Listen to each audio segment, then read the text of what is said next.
Bank Ghana has asserted that renewable energy in Africa has enormous potential to revolutionize the continent's energy landscape, drive economic growth, and combat climate change. However, African countries face significant obstacles in attracting adequate funding for renewable energy projects. The bank made this assertion at the Climate Finance for Sustainable Energy Transition in Africa conference held at the University of Ghana in Accra. Representing the bank's managing director, Olumide Olatunji, head of corporate communications, Oluwaseun David Akindele, stated that the presence of political and economic instability across the continent creates an environment of higher perceived risk, which deters potential investors.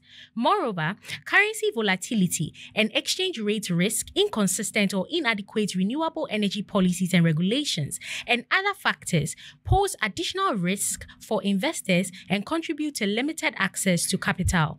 To address the situation, Oluwaseun said, bridging the funding gap for sustainable energy projects in Africa requires a thoughtful exploration of various financial instruments and mechanisms. These tools serve to attract investments and channel capital towards the development of renewable energy initiatives on the continent, ultimately fostering a transition towards a greener and more sustainable future. He added that the bank would continue to support renewable energy in Africa. The Tourist Shuttle operating an electro-solar boat, Solaris, with non-polluting energy-delivering tours and rides on the northern lake of Tunis in a predetermined circuit, took its inaugural journey earlier this week on Monday. The boat was built as part of the National Agency for Energy Conservation's solar-fueled electric mobility project, in conjunction with the Norwegian laboratory Sintef Energy and Al Buhaira Invest. This initial tour came to an end on Monday evening with a ceremony hosted by the three partner agencies. The boat is 12 meters long and 5 meters wide and is able to accommodate up to 30 passengers in addition to the 2 crew members.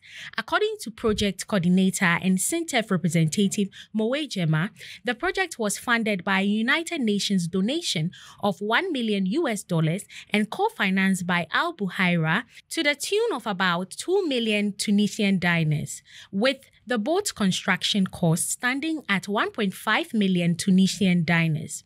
Jema also highlighted the boat's economic and environmental features, stating that its operation is aimed at promoting electric sea mobility based on photovoltaic solar energy in the MENA region and promoting sustainable mobility. As part of efforts to foster intellectual engagement and promote sustainable energy solutions, Replanet Africa, a grassroots NGO focused on climate action and renewable energy solutions, has launched an essay writing competition on nuclear energy in Africa.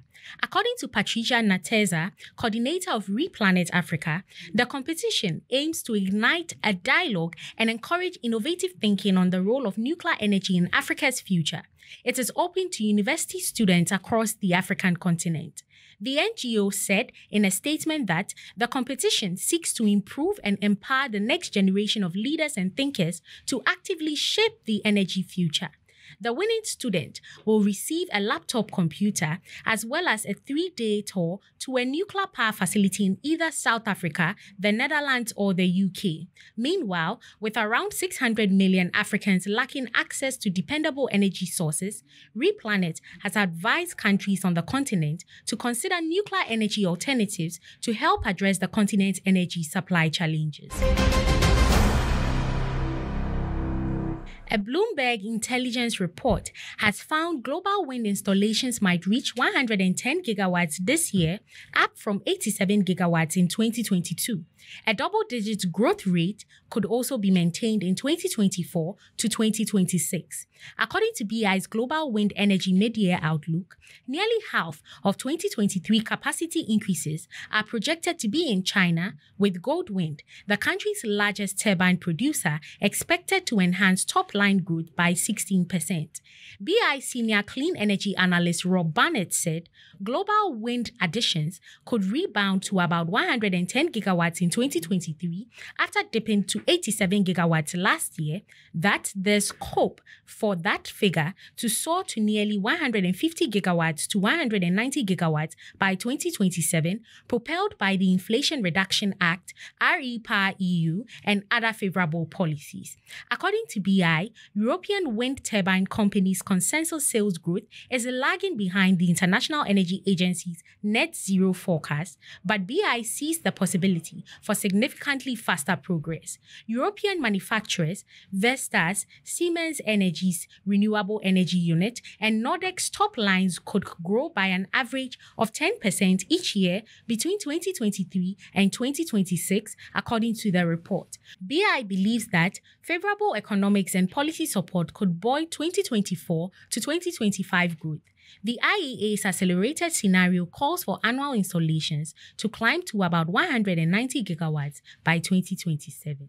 Visit energyghana.com or energyghana magazine.com for more on these stories. Energy Brief is proudly brought to you by Airport View Hotel. Energy Ghana TV. Local in focus, global in perspective.